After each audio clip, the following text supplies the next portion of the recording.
Сайн уу? Anu байна. Энэ удаагийн видеоор би та нартай bullet journal системээр хөтэлдэг төлөвлөгч дэвтэр дээрээ 11-р сарын нөрөөдөө хэрхэн бэлдснээ хуваалцах гэж байна.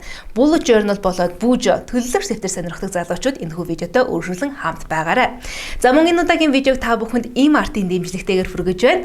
Анх 2020 оны 1-р сард нээж байсан eMart-ийн онлайн салбар хот хооронд хүргэдэг болж үйл ажиллагааныхаа хүрээг тэлсэн байна. Уг үйлчлэгийг ашигласан эхний 1000 худалдаа авагчид бэлэгтээ 100,000 төгрөгнөөс дээш эхний 500 захиалгад халуун хүтнээ баригч цүнх, харин 50,000 төгрөгнөөс дээш эхний 1000 захиалгад эко цүнхийг бэлэглэх юм байна. eMart-ийн хот хоорондын захиалгад хамрагдахыг хүсвэл eMart Mall CGM-ийн холбоосоор орж Facebook хаягаа бүртгүүлэн нэвтэрч ороод хот хоорондын хүргэлт буюу 21 аймагт гэсэн цэснээс захиалгаа өгөх боломжтой. Илүү дэлгэрэнгүй мэдээлэл болон нэвтрэн орох зааварчилгааг 7611 111 утасны дугаараас аваарай. Энэхүү видеог хүрэхэд хамтран ажиллаж байгаа eMart Mall баярлалаа. За үргэлжлээд дэвтэрнийхээ 11-р сарын нөрөөдийг танилцуулъя. 11-р сарын тэргүүн нүрээ би ийм байдлаар бэлтлээ. Ингэхдээ энэ сард үндсэн өнгөөр гүн ногоон өнгийг сонгосон бөгөөд 11-р сарын сетапын туршид энэ өнгийг үндсэндээ ашигласан байна. Тэгэхээр B6 хэмжээтэй дэвтэр дээрээ ерөнхийдөө календараа янз бүрээр бэлдэж болдог. Миний хувьд энэ сарын тухайд нэг талын нүүрэн дээр нь 5 өдөр, нөгөө талын нүүрэн дээр нь 2 өдөр нь харагдах байдлаар 2 нүүр дамсан календарыг хийж өгөхийг хичээлээ. Өөрөөр хэлбэл зүүн гартал дээр ажлын өдрүүд, баруун гартлынх дээр нь амралтын өдрүүд багтсан гэсэн үг. 11-р сарын хуудасуудынхаа туршид зүүн гартлын нүүрэн дээр нь цагаан сарлунгийн washi tape-ийг ашигласан бөгөөд тэргүүн нүүрэн дээр нь хулангийнхаа A Year to Remember номноос сэтгүүлсэн стикерийг ашиглалаа. Ингээд үндсэн ногоон өнгөөрөө 11-р сар гэж бичиж өгөөд доотлол дээр нь үндсэн календараа зурсан байгаа юм.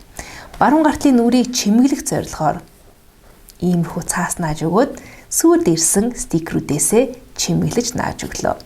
Харин баруун дээдлийн үзүүр дээр нь энэ сар тэмдэглэх ёстой зарим зүйлсүүдийг бичих зайг үлдээж өгсөн. Энэ сараас эхлээд үндсэн нүрний араас олон янзын өөр нүүр хийсэнгүй шууд 7 хоногийн нүрүүд рүүгээ орсон. Ингэхдээ 7 хоногийн төлөвлөлтийн running list хэв маягийг ашиглалаа. 2021 оны 44 дахь 7 хоногийг иймэрхүү байдлаар бэлдсэн. Мөн л зүүн талын нүүрэн дээрээ цагаан сарлунгийн washi tape-ийг ашигласан бол энэ сарын турш ашиглаж байгаа гүн ногоон өнгөөрөө тухайн 7 хоногоо илтгэсэн байдлаар бэлдэж оруулж өгсөн юм. Ингээд энэ 7 хоногт хийгэр хүлээгдэж байгаа зарим ажлуудыг running list хөтэлдэг хэв маягаараа оруулж өгсөн. Би өмнөх саруудад энэ зайн дээр дадал мөшгөгч хийж байсан бол энэ сараас яагаад ч юм дадал мөшгөгч хийх сонирхол төрсөнгүй, харин хоосон орхиж үзлээ. Магадгүй дараа нь энэ дээр юм зурж магадгүй юм. Харин нөгөө талын нүүрэн дээр нь буюу баруун гарталт нь 45 дахь 7 хоногоо буюу 2021 оны 45 дахь 7 хоног 11-р сарын 2 дахь 7 хоногийг иймэрхүү байдлаар бэлдсэн байна. Мөн л running list-ээ буюу энэ 7 хоногт хүлээгдэж байгаа тодорхой болсон зарим ажлуудыг тэмдэглэж өгсөн бөгөөд нэгэнтэл энэ хэсэгт нь дадал мөшгөг шийхгүйгээс хойш хөөрхөн стикер наачглаа. Үүний араас дараагийн 2-7 хоног нь бол орж ирнэ. 2021 оны 46 дахь 7 хоног, 2021 оны 47 дахь 7 хоног энд бэлтгэгдлээ. Харин дараагийн 7 хоногоос нь эхлээд буюу 2021 оны 48 дахь 7 хоногийг би 12 дугаар сарын төлөвлөлтөндөө оруулъя гэж үзсэн учраас 7 хоногийн нүрүүд бол энд хүрээд дуусаж байна. 7 хоногийн нүрүүдийн араас шууд өдөр тутмын нүрүүд маань эхэлж байгаа. Өнгөрсөн 10 дугаар сард би нэгэн зүйлийг ухаарсан нь өдөр тутмынхаа нүрүүд дээр зөвхөн өдөрт бүрийн төлөвлөлт хийгээ зогсохгүй тэмдэглэл буюу үндсэндээ journaling байдлаар хөтөлж болох юм байна гэдгийг ухаарсан. Өмнөх 7 хоногийн нүрүүдийг бол хараад үзэхнээ ер нь нэлээд их journaling хуудасууд, өмнөх сарын нүрүүдийг харах нь нэлээд олон journaling хуудасууд бол байсныг харж болно. Ингэхдээ ерөөхдөө чимгэлдэг хэв маягаа бол 10 дугаар сараас 11 дугаар сар руу хэвээр хадгаллаа. Зүүн талд нь мөн л сарл цагаан өнгийн washi tape-ээр чимгэлсэн бөгөөд хос стикерүүд давхарлан нааж өгөх байдлаар чимэглэлүүдийг бол бэлдсэн байгаа юм. Мөн л хулангийнхаа стикер болоод нэмэлт өөр багцаараа ирдэг стикерүүдийг энэ удаад ашиглалаа. Ингээд энэ сард ашиглаж байгаа үндсэн өнгөөрөө 11-р сарын 1 даваа гарь гэж бэлдэж өгсөн бөгөөд энэний доод хэсэгдэр энэ өдөр хийх ажлууд болоод энэ өдөр төрсөн сэтгэгдлүүдээ би өөрийн тэмдэглэл болгон доороос нь хийж явна. хаана хүрээд дуусна вэ? Тэрнийх нь араас 11-р сарын 2-ны тэмдэглэл хөтлөгдөж эхэлнэ гэсэн үг.